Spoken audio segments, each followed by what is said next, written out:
E vamos falar aqui da polêmica que parece que acabou de ter um desdobramento, mas vale a pena a gente pegar desde a raiz. O presidente Jair Bolsonaro colocou as unidades básicas de saúde, UBS, na mira de um programa de concessões e privatizações, o PPI.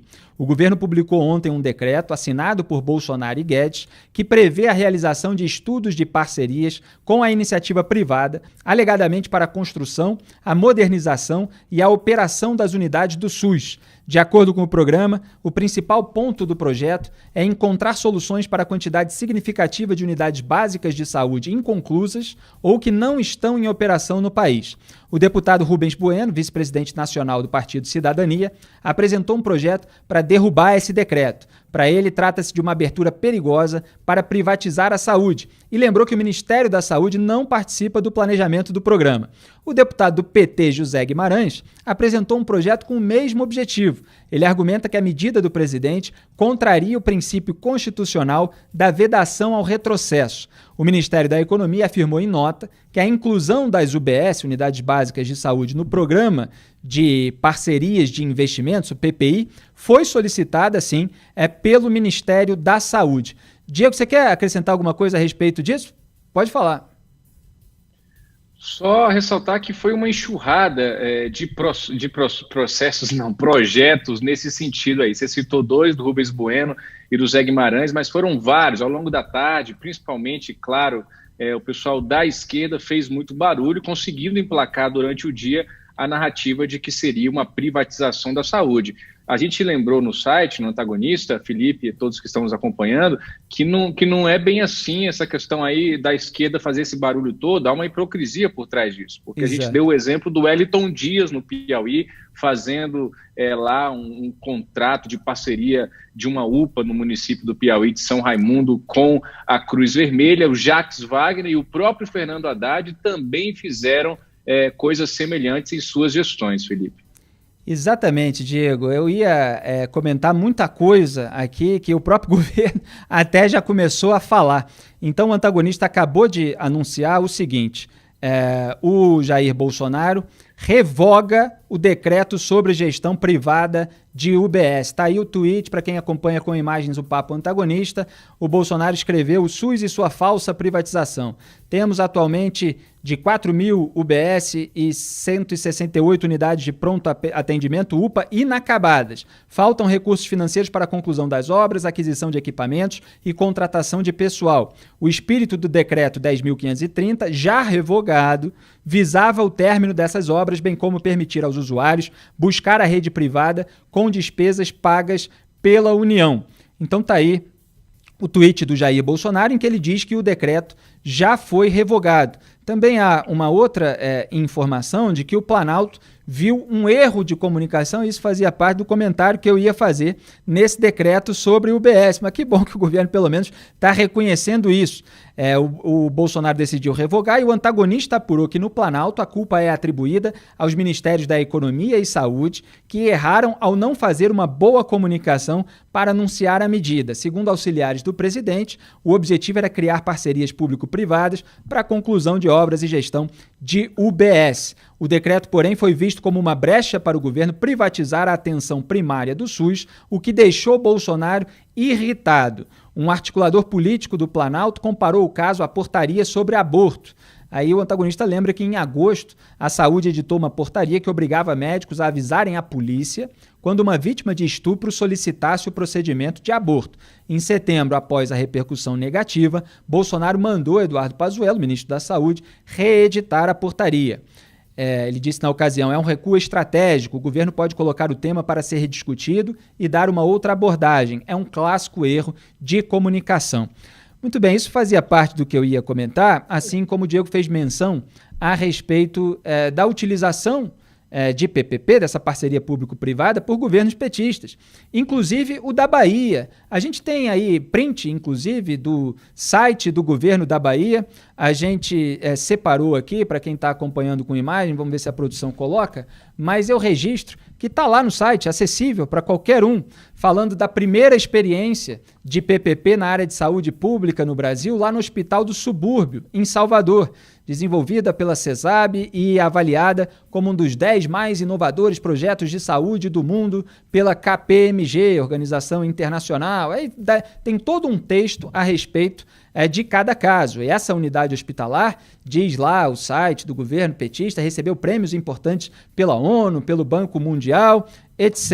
e tal. Aí tem um outro caso, a produção pode passar aí a imagem, do Instituto Couto Maia, né, chamado de ICOM, que foi a segunda experiência baiana de parceria público-privada. Também tem lá todo o detalhamento a respeito desse caso. Ainda tem um terceiro item, que é a respeito de serviços da primeira parceria público-privada de diagnóstico por imagem do Brasil.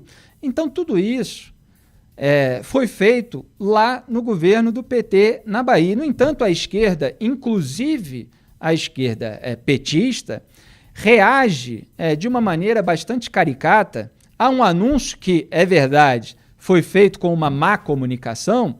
No entanto, é a respeito daquilo que até governos petistas faziam, né? Então é isso que a gente precisa deixar bem claro. A parceria público-privada, ela não necessariamente é boa, nem necessariamente é ruim.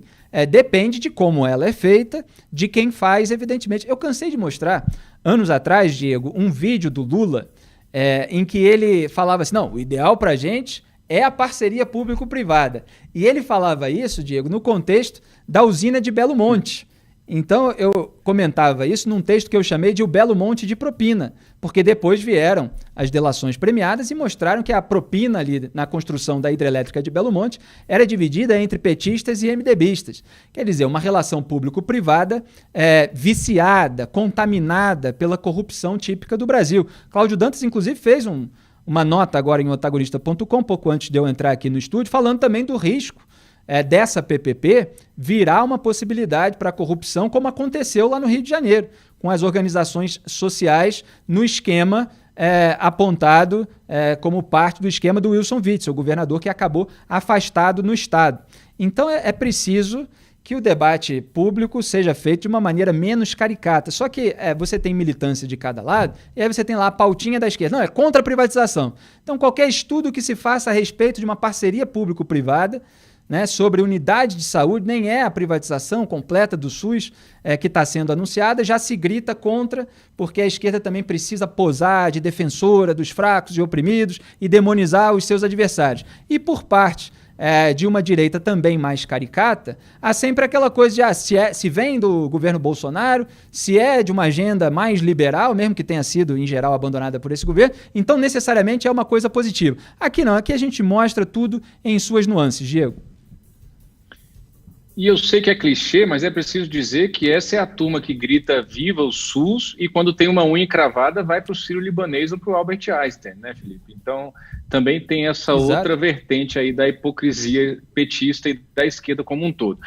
O que é interessante perceber também, você leu aí o tweet do Bolsonaro anunciando a revogação do decreto, ele faz uma mensagem elogiando e enaltecendo o seu decreto, para anunciar que revogou o decreto. Exatamente. É o caráter esquizofrênico do governo. Então, assim, você bem disse, o presidente ficou com raiva e anunciou agora essa revogação, essa informação de bastidor do nosso repórter César Feitosa aqui em Brasília. O governo entende, então, que houve uma falha na comunicação e, por isso, revogou o ato. Isso aconteceu recentemente com a história do Renda Brasil, que o presidente também ficou chateado lá com a história da possibilidade de congelamento de aposentadorias para bancar o programa assistencial, e ele gravou aquele vídeo raivoso no café da manhã no Palácio do Alvorada, o Paulo Guedes estava presente, dizendo que tinha acabado aquela história de Renda Brasil, acabou essa história de Renda Brasil.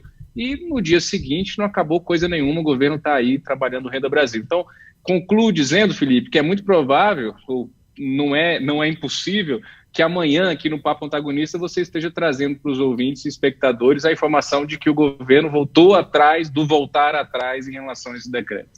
Não, exatamente. Não, eu já antecipo que existe essa possibilidade. Foi apontada ali pelo presidente também no final da postagem. A produção está me alertando aqui que ele está dizendo que é possível que haja uma reedição, portanto, desse decreto. Vamos aguardar. E eu lembro também, eu fui relembrar os casos envolvendo essa questão da PPP, que o presidente da Santa Casa de Juiz de Fora, que é uma iniciativa privada, filantrópica, mas que atende pelo SUS também, destina centenas de leitos para o SUS, o presidente havia se reunido com o Bolsonaro ali logo depois que ele foi eleito e com outros membros de casas como essa, e houve uma demanda, inclusive pela revisão das parcerias público-privadas. Então essa é uma questão antiga que ainda vai ser provavelmente repautada aí de uma outra maneira pelo governo.